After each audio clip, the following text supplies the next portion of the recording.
It's a beautiful day in the neighborhood, a beautiful day for a neighbor. Would you be mine? Could you be mine? It's a beautiful day in the beauty wood, a beautiful day for a beauty. Would you be mine? Could you be mine?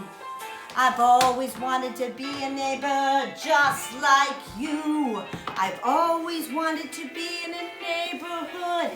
It's true, so let's make the most of this beautiful day.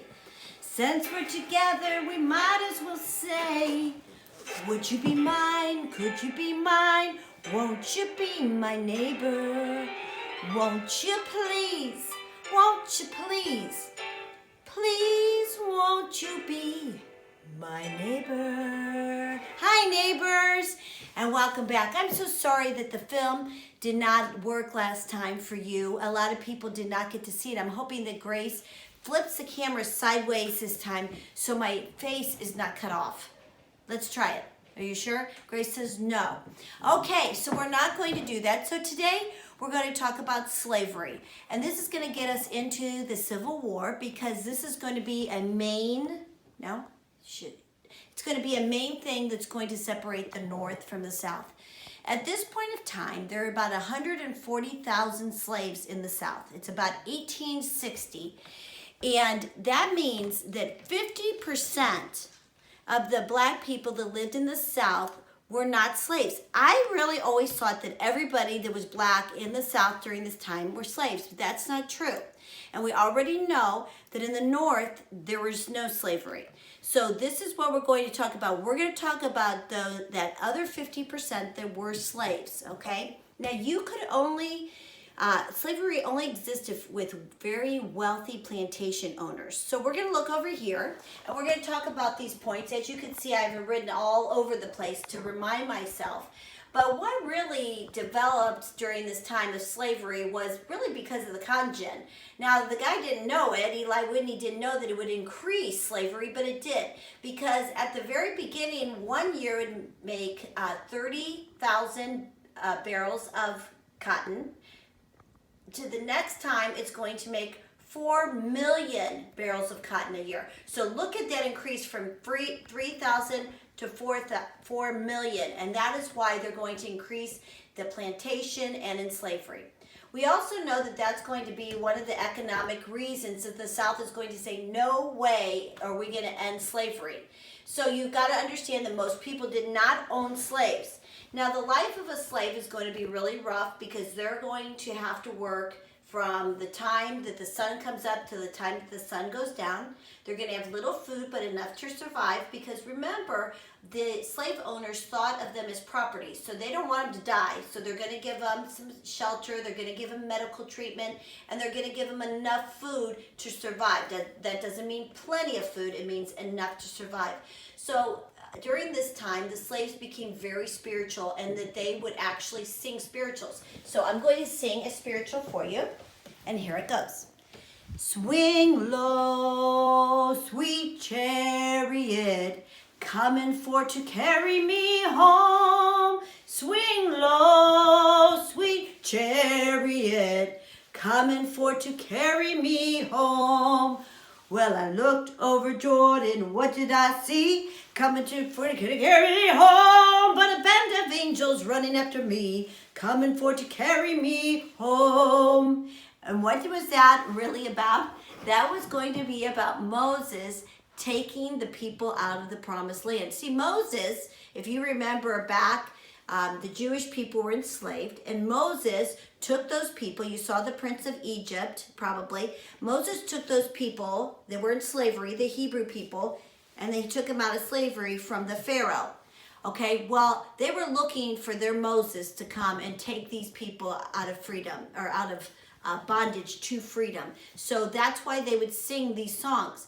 They thought, the slave owners thought they were just being religious, but really what they were doing is they were expressing what they really wanted was freedom from this harsh environment with obviously no freedom to live in. So anyways, what they would do over there is that they sang spirituals. They also had weddings. They called it Jump the Broom, where they'd actually jump over broom for a celebration.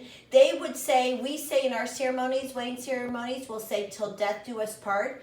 They would say till death do us part or we were traded or given away. They literally put those in their vows because they knew that if they were traded to another slave owner in a different state, that they would most likely never see each other again, and they knew that they would get married to somebody else.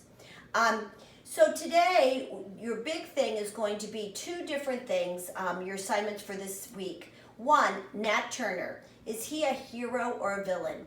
Nat Turner, I always wondered, you can bring it this way, I always wondered why, if there's a ton of slaves, you got 100 slaves in the field, and there's one slave owner, why didn't the slaves rebel? And I understood that, like, why wouldn't they? They could just take over. Well, that's what Nat Turner did. He was a very big spiritual man, and he had a lot of influence, and he said that God told him that he was supposed to put up a rebellion, and what he did, he and the rest of the slaves went, and they just broke away and started killing every white person they saw. They ended up killing 57 white people. They were babies, anything in their way.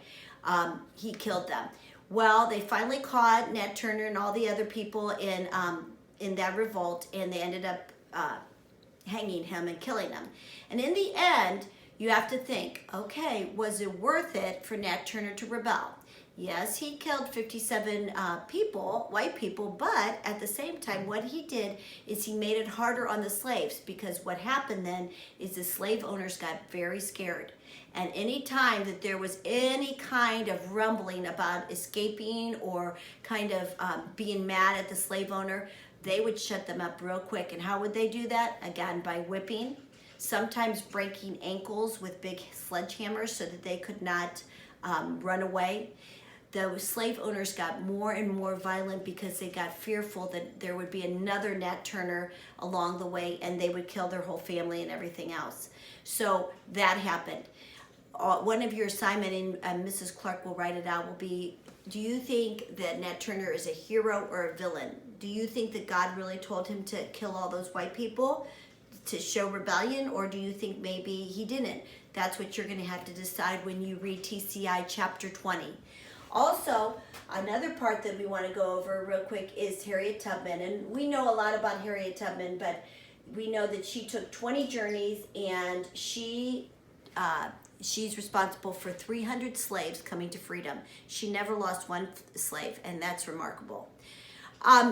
To end this, I just want to talk about this happening in the news. Ahmaud Arbery was his name. Go ahead and show that, please. And they shoot him. Okay, go ahead and show that. He's jogging. Oh, we went back. Sorry. And they shoot him. And the problem is not, I mean, we see violence all the time. Okay, that's good. Okay? The problem is that nothing happened to the two guys that shot him. I mean, people kill people all the time, unfortunately. But then somebody gets arrested. In this specific case, these two men, nothing happened. Finally, this film comes out, and maybe it's because of COVID-19, I don't know. But this film comes out and it says, okay, we see this in broad daylight that he's just jogging and two white guys shoot him. Obviously, this is a racial thing, and I want to know, what do you think? Do you think that this racial hatred came all the way back from slavery? Or do you think that this is something totally not connected? That's what I want you to think about today. Is slavery really relevant? Because for so long, the black man was like, put in slavery, chained down, not given freedom, and this is why things are happening today where things are not racially the same. I want you to think about that, and your assignments will be on the Google Classroom this week. Well, this is a very heavy assignment, and so anyways, I'm going to end now. And even though this is, I love you, and I'm so sad that we can't be together during this time. And you know what?